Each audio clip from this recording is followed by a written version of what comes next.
no quente aqui. Charlotte, como tá por aí? Tá pronto para começar? Eu nasci pronta.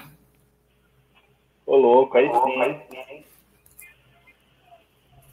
Pessoal, a nossa segunda apresentação hoje. Tem alguém dando retorno mesmo.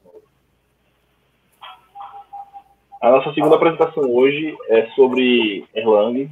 Charlotte vai mostrar um pouquinho sobre Erlang OTP, vai falar um pouco sobre as funcionalidades que a gente... Enfim, acho que a Charlotte vai falar melhor sobre o conteúdo do que eu. Charlotte, bem-vindo ao quinto meetup do Erlang CE. O evento é todo seu. Olá, todo mundo. É um prazer ter sido chamada aqui. Eu, inclusive, queria dizer que eu estou bem feliz, porque eu vi bastante gente, bastante gurias, está tudo aqui bem cheio.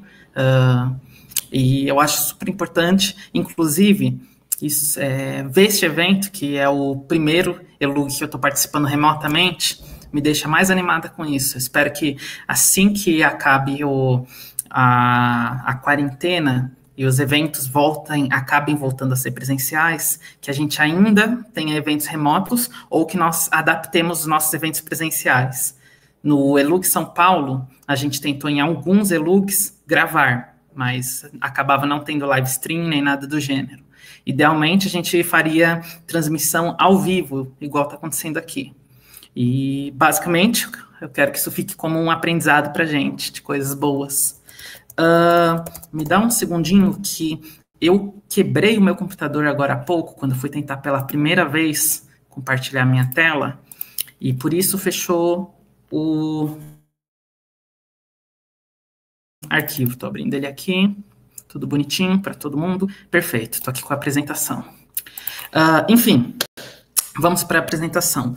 O tópico de hoje, deixa eu ver como que eu compartilho. Compartilho aqui, tela cheia. Aqui, eu acho que todo mundo agora está me vendo. Eu gosto disso. Vocês acabaram de aprender recursão agora. Bem, a gente tem aqui a minha apresentação. Ela é uma palestra que eu acabei dando na CodeBeam de Munique em 2018. Eu acho que no final de 2018. Ela é baseada em uma talk que eu havia dado no Erlang de São Paulo, a princípio, acho que em 2016 para 2017, e que depois eu reutilizei para RubyConf de 2017. Essa é uma versão melhorada dela, em que a gente conversa sobre como que a VM do Erlang consegue ter tolerância a falhas. Porque, na minha visão, uma das coisas mais importantes quando se trabalhando com Elixir, Erlang e qualquer coisa da máquina Beam é entender por que você usaria Erlang, ou Elixir, no caso. E eu reduziria isso, hoje em dia, a resposta para por que eu usaria Erlang, para a parte de tolerância a falhas. Todo o resto é brinde, quando você tenta ter tolerância a falhas. E aí as pessoas ouvem isso e elas ficam meio em dúvida. O que é tolerância a falhas e como a gente faz isso? Bem, essa palestra ela é dividida em 5 pontos principais. Eu acredito que a câmera não me mostra no Jitsi, então imaginem que eu estou mostrando os meus 5 dedos da mão direita. O primeiro tópico é o que é, enfim, o processo Erlang. Porque quando você começa a mexer com Elixir e Erlang, você ouve a palavra processo o tempo todo. E você não sabe o que significa. Porque quando você pensa em processo, você está pensando no seu Excel rodando, lá no Java, o Minecraft consumindo toda a memória, essas coisas. E aí você fala, beleza, se o Minecraft consome toda a memória, como eu rodaria centenas de processos? E por isso a gente precisa conseguir separar o que é o processo Erlang, o que é o significado do processo Erlang, para o processo do seu sistema operacional. Em segunda parte, a gente fala sobre o isolamento dos processos. Por quê? Porque para conseguir a tolerância a falhas, um dos passos que foi necessário no desenvolvimento de Erlang foi que os processos fossem isolados, para poder dar várias garantias que eu vou mencionar daqui a pouco. Então, a gente aprende o que é escalonador, que somente, talvez, as pessoas que foram na faculdade talvez já tenham ouvido sobre isso, mas é uma palavra estranha, bem estranha, e todo mundo tem uma noção do que é, mas ninguém sabe o que é. Então, vou conversar sobre isso. E, por fim, falar sobre supervisors, que são um sistema que a gente utiliza no Erlang para conseguir, enfim, a tolerância a falhas. Vamos começar. O que é um processo Erlang? Era para ter uma imagenzinha bonitinha aqui, só que ela foi retirada por copyright. É igual os vídeos do YouTube. Seu país não pode ver esse conteúdo. Sinto muito. Continuando. Um processo nada mais é do que um registro. Como assim? Um processo é só um bloquinho de dados, como um objeto JSON ou uma listinha de coisa. É só um montezinho de dados insignificante. Mais especificamente, um record em C, porque a VM Erlang é implementada em C, a princípio, algumas partes dela, especialmente escalonador. E esse registro, você pode considerar ele um JSON, um mapa, seja lá, ele guarda algumas coisas, como o identificador de processo, que, se você usou Erlang, é uma linhazinha assim, que está passando alguns números que são qual que é o nó, isto é, o computador em que está rodando o processo, qual que é o número único do processo, etc. Aí, com esse númerozinho, se você rodar no seu sistema Erlang ou Elixir, você consegue encontrar um processo Erlang em específico que está rodando. Novamente, um processo Erlang não é um processo do sistema operacional. Ele é um processo que é rodado e gerido pela máquina virtual do Erlang. Então, tudo que você imagina sobre processos, sobre demorar muito tempo, sobre depender das threads do processador, não sei o quê, não se aplica, porque eles são rodados de forma simulada. Eles são apenas um registro de dados, que contém um PID, uma mailbox, que eu decidi não traduzir porque pode induzir a erro. No Erlang, como vocês já podem ter visto em outras talks, a gente utiliza o modelo de ator e mensagem, onde a gente tem os atores, no caso os processos, e eles se comunicam por mensagens, o que eu vou mencionar um pouco mais para frente. E essas mensagens precisam ser armazenadas em algum lugar, se eu vou ler elas no futuro, em vez de já receber imediatamente. Esse lugar é a mailbox. A mailbox é uma parte, um espaçozinho reservado na memória, vinculado ao registro do processo, onde você coloca os dados que vão ser lidos, que vão ser as mensagens recebidas. Agora vem uma das malícias do processo Erlang, e por consequência Elixir. Sempre que eu falar processo Erlang, considerem que é processo Elixir também, processo Lisp Erlang, etc. O dicionário de processos. O que é o dicionário de processos? É uma gambiarra linda, em que esse processo que a gente está falando, ele tem um tipo de um mapa, um armazenamento interno de informação, em que você pode colocar altas gambiarras. É basicamente como se fosse um espaço de memória adicional para ele ter uns dados que só ele acessa. Em geral, você não usa o dicionário de processo, mas ele pode ser usado para você fazer umas gambiarra muito louca. Como, por exemplo, no caso do Ecto, se eu não me engano, que é um sistema de banco de dados do Elixir, quando você está em uma transaction de banco de dados, ele salva no dicionário do processo que está rodando isso, falando, está atualmente numa transaction, para você poder saber dentro dessa transaction que você está dentro de uma transaction. Continuando. Tem a stack. Stack é basicamente essa é difícil de explicar, não sei nem como explicar direito, mas é o conjunto das coisas que foram sendo executadas até chegar ao ponto atual. Se você já programou alguma vez e lidou com erro, você viu que tem uma lista ali dizendo um monte de nomes de funções em módulos ou classes diferentes. Aquilo é stack, que são as funções que foram chamadas, uma depois da outra, até chegar ao ponto atual.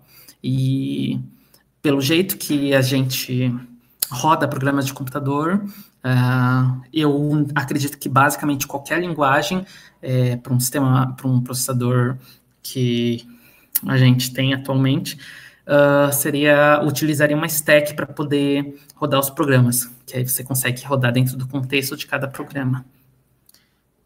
Continuando, heap. Heap é só o espaço de memória para você guardar as coisas que você está usando no momento.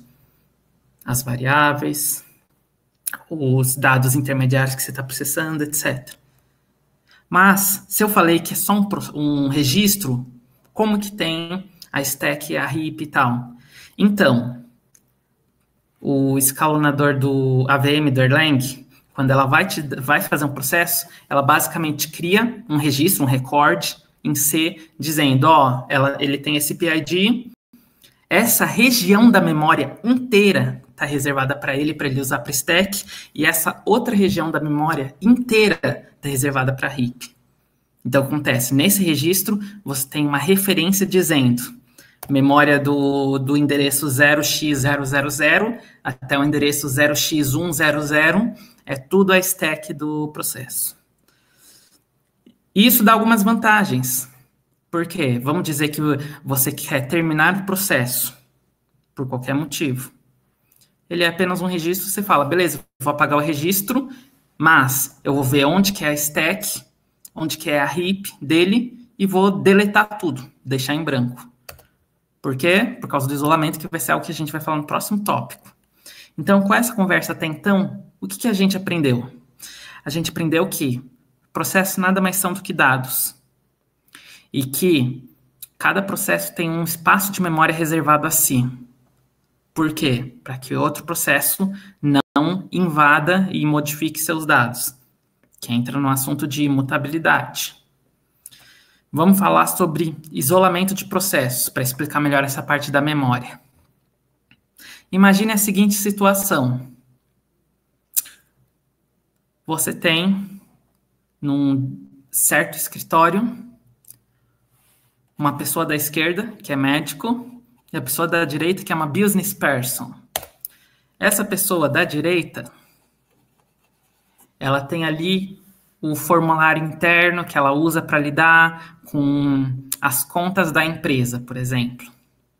Certo? Ele é o contador da empresa. Aí o médico, bem espertinho, ele quer eu esqueci qual que é o nome desse negócio que você põe na orelha de médico, mas não importa. Ele quer um equipamento novo, brilhante, todo bonito e cheiroso. Então, o que ele faz, espertinho? Ele rouba os documentos do contador e escreve compra de não sei o quê.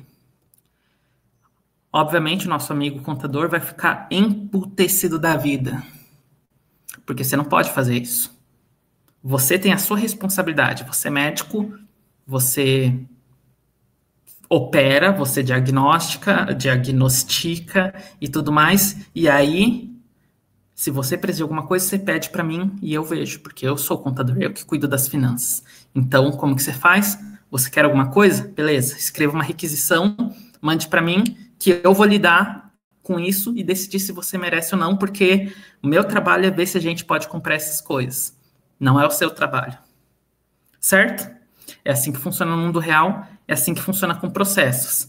Nessa analogia, cada um é um processo, tem a sua própria responsabilidade.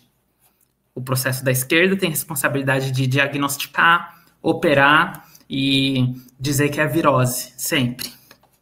O processo da direita tem a responsabilidade de ver quanto dinheiro tem no banco, desviar uma parte e liberar ou não pedidos. Então, você não pode simplesmente mexer nas responsabilidades dele, mexer nos negócios dele sem ele ver e tudo mais. Você tem que fazer um pedido, mandar uma mensagem para ele, comunicando que você quer que alguma coisa seja feita, e aí fica na responsa dele, se ele vai fazer ou não. Aí você trabalha no seu método de comunicação para que isso seja o melhor, mas cada um tem sua responsabilidade, certo? Então, o que a gente aprendeu com isso, eu espero? Que um processo não pode acessar o dado de outro processo, porque as memórias são isoladas, são protegidas, a gente não deve modificar, porque se a gente modificar um monte de coisa do mal acontece. que são os problemas de concorrência, que talvez tenha sido o motivo que vocês tenham ouvido falar sobre Elixir. Continuando, como tudo é isolado, paralelização é relativamente fácil. Como assim? Um grande problema com concorrência, que é um problema sério em linguagens imperativas, mais especificamente orientadas a objetos, é que você depende muito de mexer com variáveis, mudar o valor delas, etc. Um objeto é uma variável, por exemplo. Você vai mudando os valores dos dados. E aí, como cada parte do código pode ser executada em um time diferente, fica difícil você garantir, sem um isolamento ou coisa assim, que a coisa vai estar no estado que você espera quando você espera. Porque a coisa poderia ser modificada em qualquer momento. Aqui, no Erlang, no Elixir, perdão, talvez tenha quebrado aqui a tela. No Erlang, no Elixir, como cada processo tem os seus dados totalmente isolados, fica relativamente mais fácil de se trabalhar em si. Terminou? Vai para o próximo. Recording is on. Como são coisas totalmente isoladas e distintas, elas não são conflitantes. Então, elas podem simplesmente ser executadas uma por vez. Vamos lá. Eu vou agora, de uma forma meio analógica, simular um escalonador. Esse escalonador tem todos esses processos. Eu não sei se vocês conseguem ver o meu ponteiro, talvez agora fique melhor. Ele vai pegar o processo que está mais à frente na lista de processos a serem processados, que é a lista de escalonamento. Ele vai pegar esse processo e o processo, sendo um registro que tem aqueles dados, ele vai ver, ok, eu estou rodando a função foo.bar ou, sei lá, usuário.manda e-mail. E eu tenho na minha memória as variáveis. O e-mail do usuário é tal, @tal. Ok, vou fazer isso. Terminei. Vou para o próximo processo. Por quê? Como eu terminei o processo anterior, e no Erlang a gente tem o conceito de que processos são partes de execução de código isoladas e que processos existem para morrer, eles nascem para morrer, eles estão aí só para morrer, para acabar, para chegar ao fim, para bater as botas, para encontrar com um amiguinho, a gente termina ele. Por quê? Porque ele fez o papel dele, que era mandar o e-mail. Ele era o processo do porquinho, o trabalho dele era mandar o e-mail. Ele terminou, a gente simplesmente remove o registro e limpa a área de memória. Uma dica sobre isso. Isso é uma das coisas que torna Erlang e Elixir relativamente eficiente. Enquanto um outro sistema de programação, vamos citar como exemplo, sei lá, C#, você teria tudo, você não teria esse isolamento, você teria tudo simplesmente rodando na máquina, e aí a memória meio que compartilhada entre tudo. Você teria que rodar o Garbage Collector, que é um programa que tenta encontrar partes da memória que não estão sendo usadas, como variáveis que já foram usadas e não vão ser usadas de novo, para limpar. Aqui no Erlang, não. Como a gente tem a memória do processo, que é isolada, ninguém mexe, é só dele, quando ele morre, a gente só joga fora. Joga fora tudo. Então, não precisa parar nada para analisar. Você só joga fora, manda tudo embora, taca fogo. Acabou. Perfeito. Acabou esse, eu vou para o próximo. Simples assim, você acabou de aprender precisamente tudo que você precisa saber sobre escalonamento. Ele pega o processo, ele vê o que é para fazer, ele faz, quando termina, ele vai para o próximo. E assim por diante. Então, o que a gente aprendeu? Que o escalonador é um processo, neste caso aqui, processo de sistema operacional, que organiza e executa o trabalho de forma ordenada. Trabalho aqui, normalmente, significa processo Erlang. Os trabalhos são independentes e o escalonador é responsável por garantir que sejam concluídos e que não travem. Com travar, eu quero dizer algo do tipo bloquear. O processo entra num loop infinito. Inclusive, eu vou explicar agora o que o escalonador faria se um processo fosse entrar num loop infinito. Vamos falar sobre o escalonamento, que é a ação de escalonar, que é o trabalho escalonador. Aqui, eu estou com um computador dual core, ou como a gente costuma chamar, um Intel duas cores. Ele tem um escalonador para cada processador. Não vou entrar no mérito de hiperthread e tudo mais. Para cada core, tem um escalonador. Por quê? Porque os cores rodam independentemente. Então, eu posso rodar uma thread do sistema operacional em cada core e eles vão rodar totalmente independentemente. Digo, totalmente em paralelo. E aí, cada um desses escalonadores tem a sua fila de trabalho. Por quê? Quando eu crio um processo, ele entra em uma das filas de escalonamento de algum dos escalonadores. Aqui, eu tenho 2 escalonadores porque eu tenho 2 cores. Você está usando um computador com 16 cores, você vai ter 16 escalonadores. Enfim, o escalonador A, aqui, está trabalhando nesse processo lojinha. E o escalonador B está trabalhando no processo chave inglesa. Certo? Perfeito. O trabalho acabou. Cada um completou o trabalho que era para fazer. Seja mandar um e-mail, seja calcular os 50 primeiros números de pi, etc. Quando termina o trabalho, vai para o próximo, certo? Imagina que este processo aqui, o processo infinito, ele tem um loop infinito. Então, o que aconteceria? Se a gente não tivesse nenhuma medida de proteção, como aqui é um loop infinito, esse escalonador estaria efetivamente parado e nunca mais rodaria.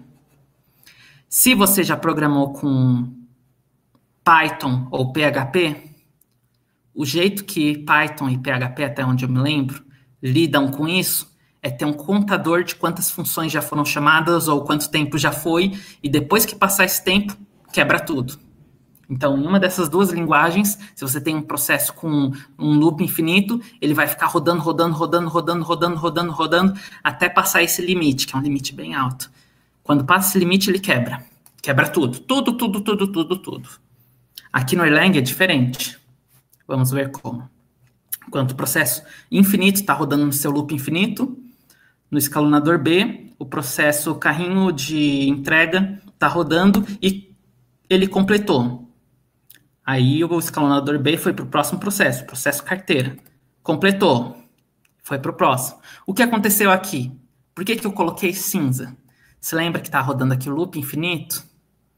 O escalonador Erlang, ele, similarmente ao que eu falei das outras linguagens, ele tem um contador, que ele fala, você executou reduções, que é basicamente uma chamada de função, demais, e por isso eu vou te colocar em pausa e vou fazer outro trabalho, porque senão nunca o resto vai continuar. E aí, ele vai continuando, certo? Vai indo para o próximo. Se você perceber, o processo do loop infinito, ele foi enfiado de volta no fim da fila.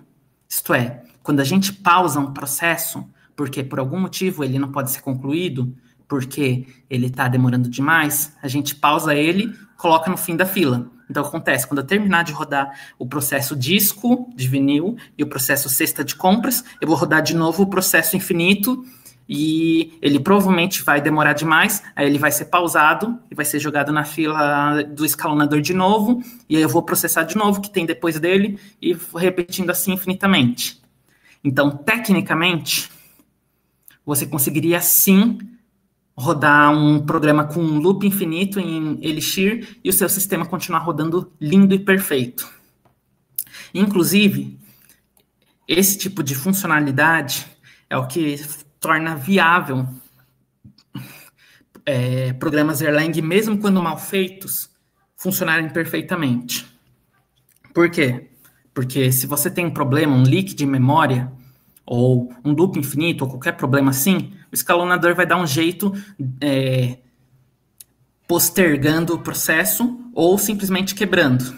Aqui, no lado direito, no escalonador B, a gente tem o processo gatinho.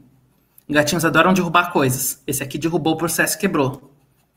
O que a gente faz agora que o processo quebrou aqui no escalonador B? Não é meu trabalho. Ele quebrou, a gente vê o que faz depois. Vamos trabalhar no próximo processo. Viu? Ele conseguiu lidar com uma falha. Como? O processo quebrou, acabou. O processo morreu. Fim. Não é meu problema. Vou ir para o próximo. Só isso. Então, por isso que um programa Erlang ou Elixir consegue sobreviver a inúmeros problemas. consegue sobreviver se ele é um programa mal feito, consegue sobreviver a falhas de sistema e tudo mais. Por quê? Porque se o negócio não funciona, mata e deixa para refazer de novo. Enfim, aqui eu estou mostrando a continuação do negócio. Aqui... perdão, esqueci de uma última coisa que eu ia comentar no escalonador. Imagina que aqui, no processo disco de vinil, eu quero receber uma mensagem de outro processo, certo? Porque a gente trabalha, trabalha baseado em mensagens.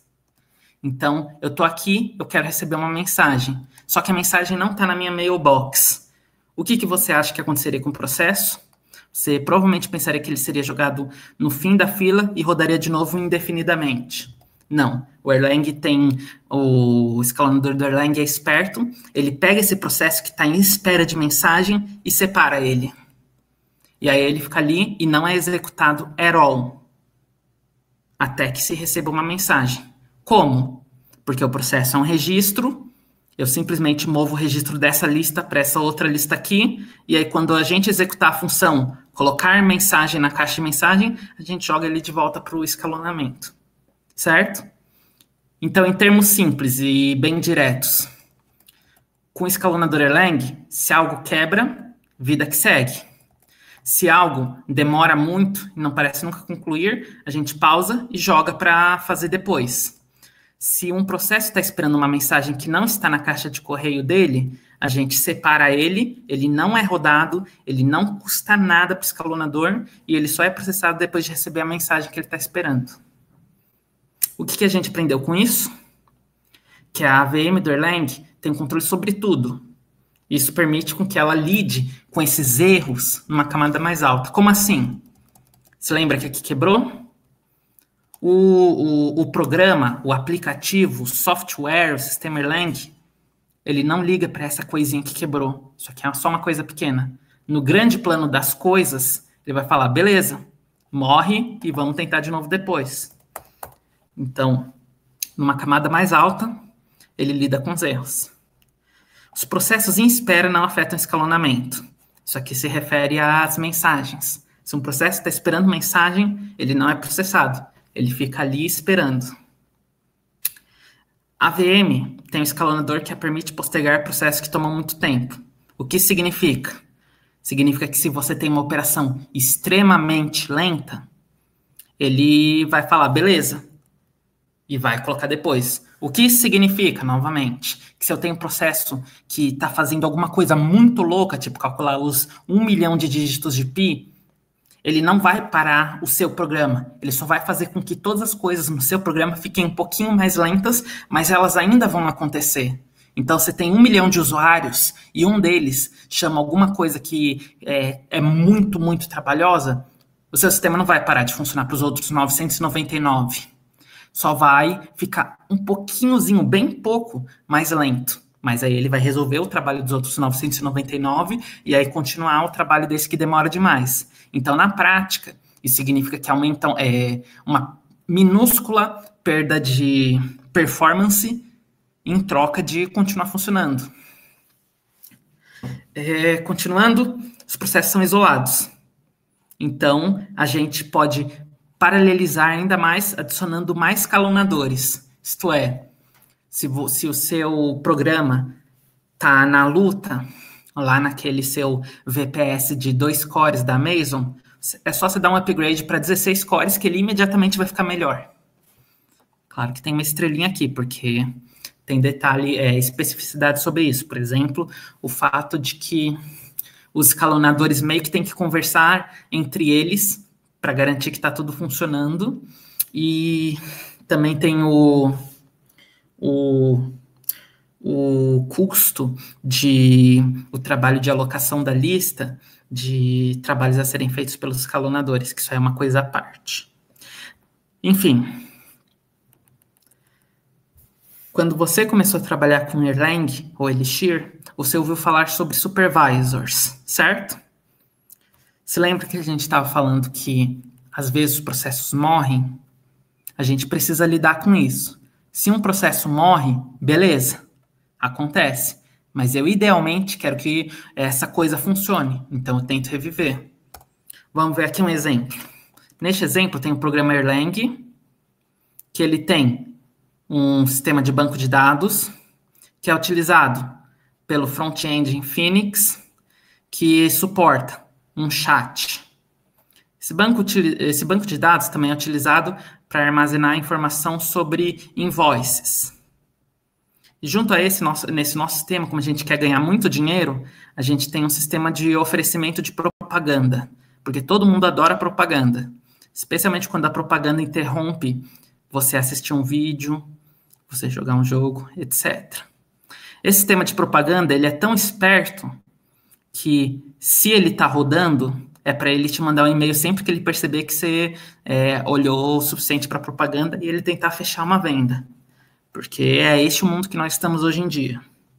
Ok, então o que a gente tem aqui é um programa Erlang, que ele depende do banco de dados para rodar basicamente tudo, menos sistema de propaganda. Então, vamos dizer que o nosso chat, a sala de bate-papo entre o usuário Ernesto e o usuário Antônio quebrou, porque tentou dividir por 0. Como que a gente lida com isso? A gente deve quebrar o sistema de propaganda? Não tem nada a ver. A gente deve quebrar o banco de dados? Não tem nada a ver. A gente só pega essa sala de bate-papo, que tentou dividir por 0, a gente destrói ela, manda ela embora e manda ela recomeçar do 0. Aí ela reconecta o Ernesto e o Antônio. Bonito, né? Então, vamos dizer, por exemplo, que o banco de dados tivesse quebrado.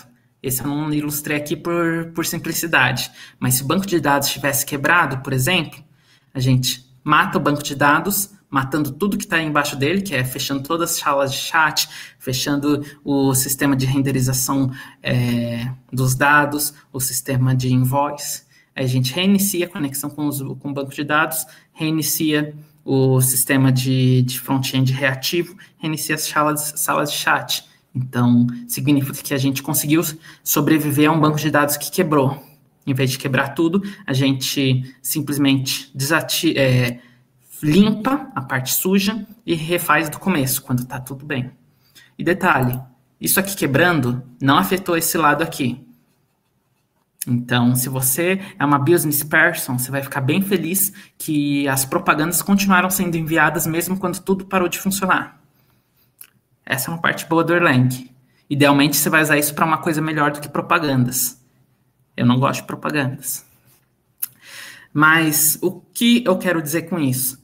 Que com o jeito que você organiza esse supervisor, você consegue fazer com que as coisas que são mais específicas, mais ponta final, mais comunicação com o usuário, uma não influencia a outra. Por exemplo, se aqui é uma página, uma pessoa navegando em uma página, e essa pessoa quebrou alguma coisa, não vai afetar as outras pessoas, não vai afetar o sistema de invoice, não vai afetar nada. A única forma de eu quebrar o sistema de invoice e os chats ou páginas sendo acessadas seria se eu quebrasse alguma coisa essencial para eles, como o banco de dados. Tecnicamente, você poderia fazer isso aqui com essa parte aqui movida para cá, mas não importa. Isso aqui é só um exemplo. Enfim, era isso. Eu espero que essa apresentação, essa conversa, tenha sido elucidadora para entender qual que é a sacada genial do Erlang Elixir e como que você não precisa se preocupar com praticamente nada, comparativamente, quando o sistema cuida para você da concorrência, do paralelismo, da eficiência sob estresse, qualquer coisa, da tolerância a falhas. Então, se você tem ali a exception do banco de dados, você não precisa fazer 1 milhão de catches, o sistema vai sobreviver, etc. Inclusive, você lembra que eu falei aqui o caso do 1 milhão as 1.000 requisições sendo uma pesada? Imagina que seu sistema aguenta 1.000 requisições, e aí, de repente, de um segundo para o outro, você ficou popular e recebeu 10 milhões. Exatamente por conta disso, de os processos rodarem, eles serem delayados e tudo mais, seu sistema provavelmente conseguiria lidar com um surto desse. A eficiência pioraria bastante, algumas pessoas talvez tomariam timeout, mas a maioria seria atendida, de uma forma lenta, mas atendida. E é isso que eu quero, que é o propósito disso tudo, de falar sobre como você utilizando, entendendo como funciona esse escalonador e utilizando as árvores de supervisor, você pode garantir que seu sistema vai funcionar sobre praticamente qualquer problema. É isso. Muito obrigado a todo mundo. E eu vou imaginar que eu estou ouvindo palmas, porque inclusive eu vi o Will fazendo palmas, e vou abrir a sessão para perguntas. Vocês podem perguntar sobre os seguintes tópicos: supervisores, escalonadores, processos, Erlang, Elixir, a vida, a diferença entre o Charm e o Funk, tudo. Quase tudo. Charlotte, o Joey não está querendo falar. Pode falar.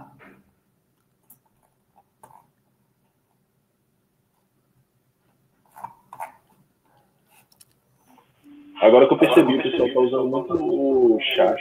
Sim, eu estou tentando aqui ver o que foi dito no chat desde o começo. Vamos lá, eu vou ler o chat, então, enquanto vocês preparam suas perguntas. Se vocês observarem, deixa eu compartilhar aqui minha tela por um segundinho. Se vocês observarem, aqui no canto inferior esquerdo, tem um botão chamado levantar a mão. Se você apertar ele, eu provavelmente vou conseguir ver que você tem alguma pergunta. Então, usa ele e aí eu te dou espaço para pergunta. Vamos ler o chat aqui. O professor Adolfo tem uma dúvida ali. Ele perguntou: tudo isso que o Erlang faz não deixa o programador mal acostumado? E se ele precisar ir para trabalhar em outra plataforma? Olha, por experiência própria, se você for trabalhar em outra plataforma, você vai sentir saudade. Por quê? Porque a filosofia do Erlang e os aprendizados que Elixir teve com Ruby e com Erlang e com todo o resto são muito elucidadores. Eu diria, e eu não quero colocar um nível de categorias, mas eu diria que muito provavelmente a tendência de você ter um trabalho mais confortável com Elixir do que com, sei lá, Java, ela é real. Pelo seguinte, o background em que as pessoas trabalham com Java, ele já tem um histórico de décadas. E aí, nessas décadas, foram construídos alguns aprendizados errados, ou tem alguns legados ruins, ou não sei o quê. Elixir é uma linguagem relativamente nova, e que ela viu todas essas coisas que erraram, e tentou trabalhar em cima disso. Então, os programadores Elixir estão mais cientes desses problemas, mais cientes dessas circunstâncias, e o sistema Elixir, a linguagem de programação Elixir, ela já foi feita para facilitar a sua vida nessas coisas. Eu diria, e especialmente pelo quanto eu conheço o trabalho de José Valim e o que eu vi, que Elixir pode ser resumido em uma coisa: Developer Experience. Isto é, não é o seu código ser rápido, não é o seu código trabalhar usando 1 zilhão de threads, embora isso sejam coisas boas que tem. O foco de Elixir se tornou, em algum momento, ser você se sentir bem programando, você programar de forma fácil, você gostar de programar.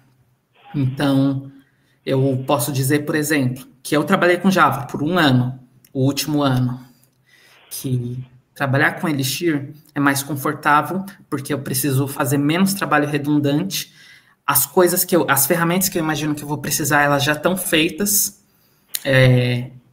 e o trabalho normal dos colegas de trabalho, eles já têm uma visão diferente sobre como trabalhar com software.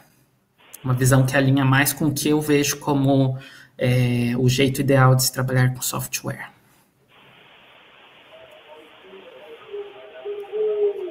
Próxima pergunta, deixa eu ver. Eu estou com a mão levantada aqui, posso perguntar? Pode perguntar. Não sei onde mostra a mão, mas pode perguntar. Primeiramente, queria agradecer aí por compartilhar esse conteúdo com a gente e dar os parabéns, foi muito bom. Eu já tinha visto uma talk sua, acho que na primeira Elixir Brasil que teve, da Local Web, e já conheci o seu trampo, muito foda. E a pergunta é, tipo, eu vejo muito hoje em dia que Elixir, eu trabalho com Elixir, né, por exemplo, e eu vejo muito que o Elixir, ele tá entrando em umas áreas como, por exemplo, você tem o Nerves ali, de sistemas embarcados, etc. E eu fico me perguntando, às vezes, do tipo, é uma pergunta que eu não consegui encontrar resposta ainda, né, aonde que ainda vale a pena, aonde que eu ainda me sujeitaria a largar o Elixir para ir trabalhar somente com Erlang, em qual ocasião, assim, específica, sabe? Eu já sendo um desenvolvedor Elixir, por exemplo. Pera, não usar Elixir e usar só Erlang? Aonde que eu diria assim, faz mais sentido eu usar somente o Erlang aqui? Sinceramente, virtualmente nenhum lugar. Só onde a base de código já é em Erlang. Tem uma coisa ou outra que funciona mais facilmente no Erlang, porque ainda não foi adaptado para funcionar bem no Elixir. Como, por exemplo, um ou outro bug no Dialyzer, que desde que eu comecei a trabalhar com isso, muitos já foram corrigidos, então já está bem melhor. O Quick Check, eu não sei se ele já foi adaptado para funcionar bem com XUnit, porque tinha umas gambiarrazinhas e tal, mas mesmo assim é possível você trabalhar com Elixir. Então eu diria, exceto na circunstância em que a sua codebase já é enorme, já é Erlang, e as 40 pessoas que trabalham nisso são erlangueiras, em qualquer outra situação, Elixir é uma escolha melhor do que Erlang. Por quê? Porque Elixir, você tem tudo que o Erlang tem, você tem ali, você está usando Erlang, só que você tem algumas facilidades em cima. E essas facilidades valem muito a pena. Por exemplo, quando eu estava trabalhando na Klarna, em 2018, final de 2018, começo de 2019, eu estava tentando trabalhar ali dentro do nosso departamento, que era o departamento que fazia o sistema em Erlang, de a gente começar a usar Elixir para a suíte de testes, que a gente teria acesso ao XUnit e toda a vantagem da fluência em se trabalhar com os testes, em comparação com o que a gente estava usando com o eUnit, eu não lembro mais qual é o nome do rolê do Erlang, mas que era bastante menos legal. Com Elixir iria ajudar bastante, por exemplo, só utilizar o sistema de testes. Idealmente, se a gente trocasse totalmente para Elixir, na Klarna, por exemplo, eu conseguia ver muita melhora. Melhora na legibilidade do código, melhora em trazer gente, as melhores de features que são exclusivas do Elixir, como os protocols que você mencionou mais cedo, etc. eUnit, isso. Rômulo, você está com a mão levantada? Pode falar. Alô? Estou ouvindo. Eu tinha colocado ali no chat. Que assim, eu vi muito o Elixir sendo usado para sistema de telefonia, por garantir a disponibilidade da máquina do Erlang. Então, tipo, cada ligação ela seria um processo que o Erlang sobe. Aí toda vez que uma ligação cai, ele sobe esse processo. É assim que é garantido esse 99% de disponibilidade? Então, eu não trabalhei com telefonia para saber. Tem gente que trabalhou no grupo de Elixir Brasil, lá do Telegram, como Cevado, mas eu diria que muito provavelmente sim. Uma ligação provavelmente seria um processo, que esse processo representaria a conexão entre dois pontos de ligação, ele seria o adapter de transferência de dados. Talvez ele tivesse até um segundo processo que fosse para lidar com outra coisa, como, por exemplo, se conectar ao sistema de manutenção de créditos, que seria saber quanto tempo a pessoa está falando, fazer registro, etc. Talvez até um terceiro processo, que seria o monitor, o processo que monitora para ver se está tudo bem, para então reagir à falha. Mas, a princípio, sim, um processo para cada ligação. Da mesma forma, se você utilizar Phoenix para fazer um sistema web, Cada requisição é um processo separado. Na verdade, é mais do que um processo, porque um processo é o transporte e o outro processo é a execução do código que prepara a página. Mas, a princípio, você pode resumir dizendo que é um processo cada um. Então, novamente, se eu tenho 20 pessoas acessando o meu site e uma delas mexe em uma coisa que tem um bug que quebra, o processo dessa pessoa vai morrer, a gente vai arrumar e tudo mais, mas as outras 19 estão ok. E é assim, exatamente assim que você alcança o 99999. Joe Biden, você levantou a mão, pode falar.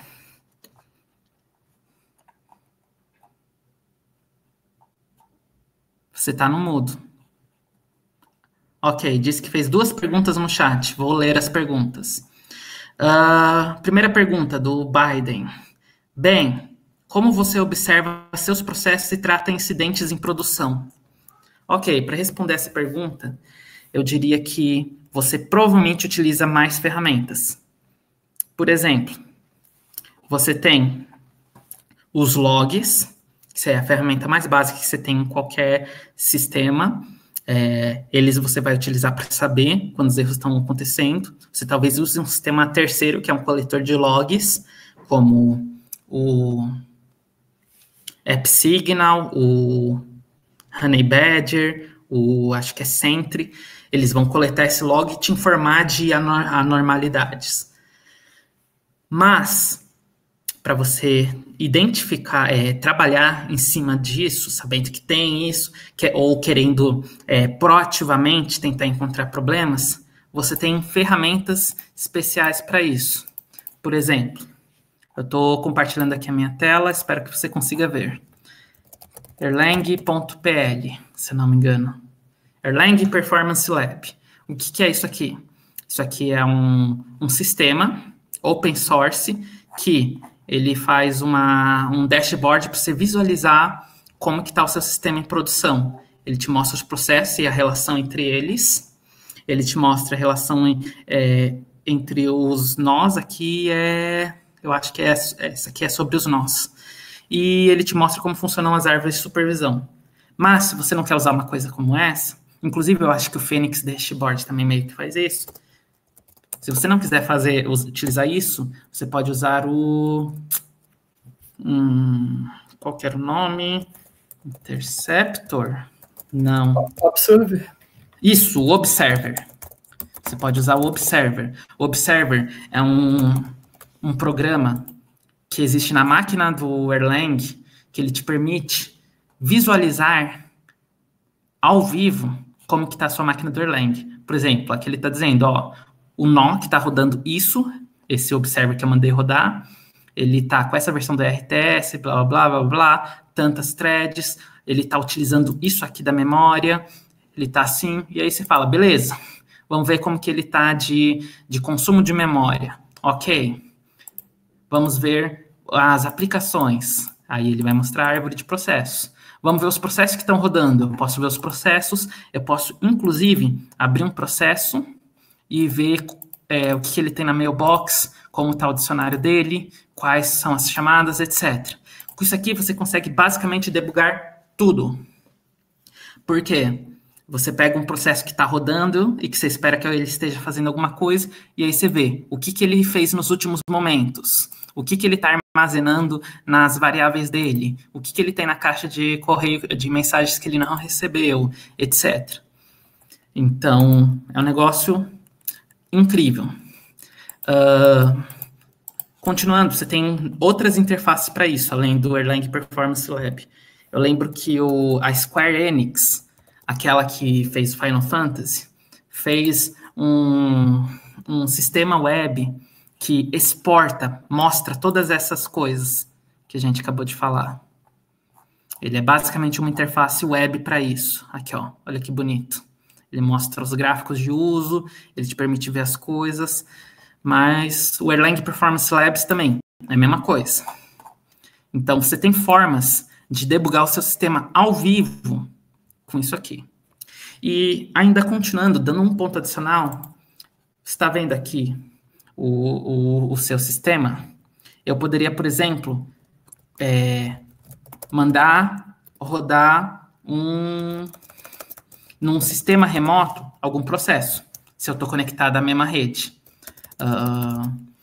Deixa eu pensar uma forma visual de mostrar, não sei. Imagina o seguinte, você tem os seus servidores rodando. Qualquer imagem que seja de um servidor, sei lá.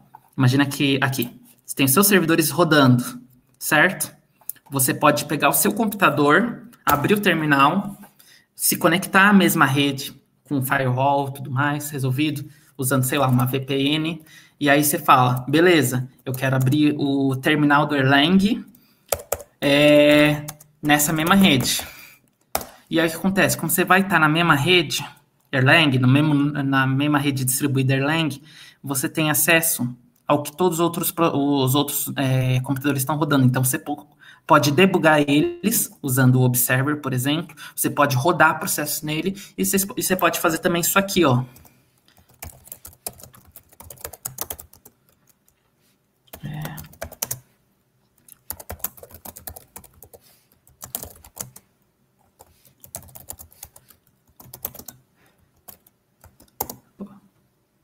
Eu fiz algo que ele não gostou.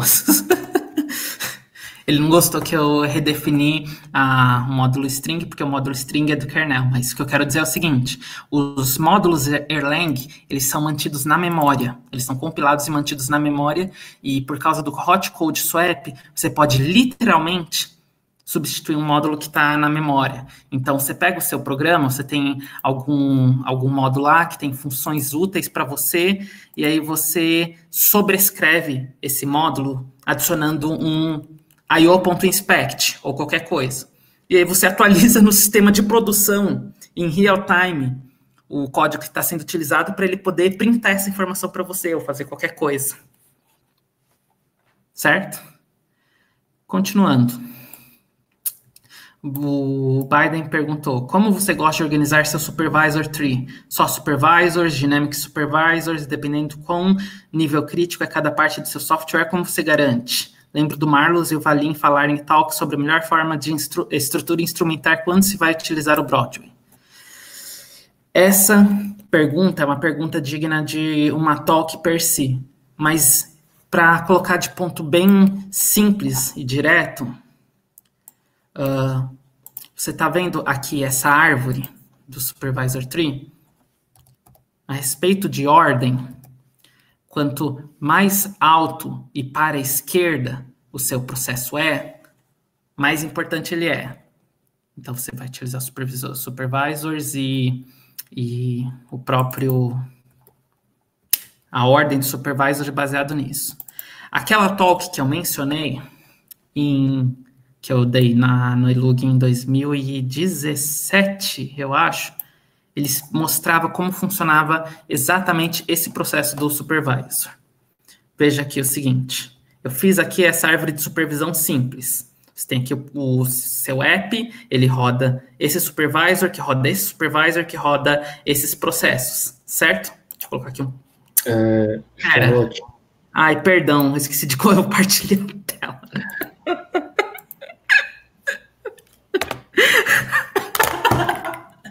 Perdão. Enfim. Essa aqui é aquela talk que eu falei que eu apresentei no Elug de São Paulo em 2017 e na RubyConf de 2017. Aqui a gente tem uma árvore de supervisão, que você tem o supervisor principal, que representa a aplicação. Embaixo você tem outro supervisor, e esse supervisor tem outro supervisor que inicia vários workers. E aqui tem outro, blá, blá, blá. A ordem que o supervisor é iniciada é essa aqui, segue a linha amarela. Primeiro, ele tenta iniciar o primeiro supervisor. Ops, fui para o lado errado. Que aí tenta iniciar o primeiro dos filhos. Isso aqui está em ordem de lista. Primeiro elemento, segundo elemento, terceiro elemento. Que aí vai por consequência. Tenta iniciar o primeiro filho. Que aí tenta iniciar os filhos. Beleza, completou o primeiro filho, ele vai para o segundo filho. Completou? Vai para o próximo filho. Então, o que acontece?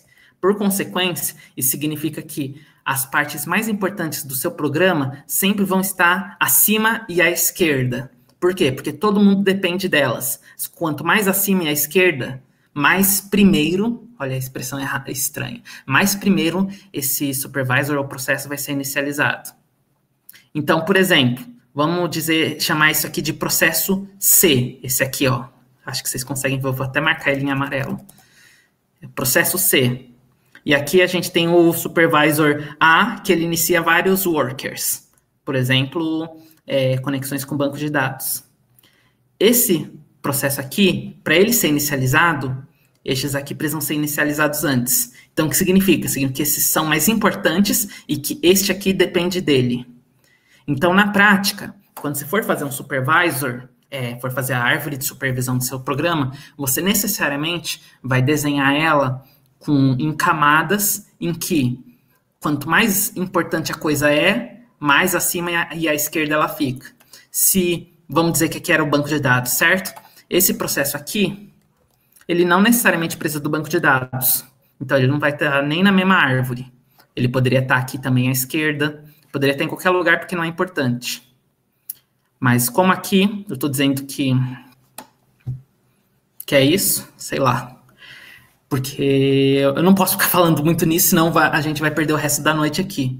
Mas, em suma, novamente, o jeito que você vai desenhar a sua árvore de supervisão, você vai fazer uma camada para cada nível de importância, e aí a coisa mais à esquerda e acima, ela é mais importante, ela é a coisa que você vai depender mais. E a coisa mais abaixo e à direita são os pontos de execução de algum código de cliente, como uma task, uma requisição do navegador, etc. Vamos ver se tem mais alguma pergunta no chat antes. Paulo Valente falou que tem o Observer _CLI, para quem precisa fazer essas análises durante deploy. O Biden perguntou quais estratégias você costuma utilizar para falhar graciosamente. Deixa eu só checar que horas são. São 9 horas, talvez esteja perto do fim para todo mundo. Eu vou só responder isso, mas podem levantar a mão, e aí quem quiser continuar pode fazer perguntas. Vou tentar ficar até umas 9h30. Quais estratégias eu uso? Então, se você está falando das estratégias da árvore de supervisão, isso total e completamente depende da circunstância do programa. Eu vou ver se eu faço eventualmente um artigo, vou até, pegando aqui o post-it para marcar, explicando isso. Mas você tem, pelo que eu me lembre, 3 estratégias diferentes. E aí isso vai depender da circunstância, que é o processo é muito importante, então tudo que vem depois dele tem que ser morto. O processo é menos importante, então mata ele e revive, ou o tanto faz, se o processo morrer, deixa ele morto. Eu recomendaria uma talk minha, que eu fiz, aquela que eu fiz na RubyConf que eu mencionei. Eu vou compartilhar aqui a tela só para mostrar como chega nela. Vou colar o link no chat, e aí o Joel vai fazer um informativo. Eu acho que é aqui, RubyConf 2017, isso, aqui mesmo. Deixa eu ver, aqui. Talvez não seja a melhor das minhas talks, porque era quando eu estava recém começando a apresentar. Mas você vai abrir esse vídeo, e nele eu vou explicar, com esses mesmos slides que eu acabei de mostrar aqui, esse aqui, como funciona uma árvore de supervisão mais especificamente e quais são as estratégias diferentes e por que você usaria cada uma delas. Pode falar, Joel.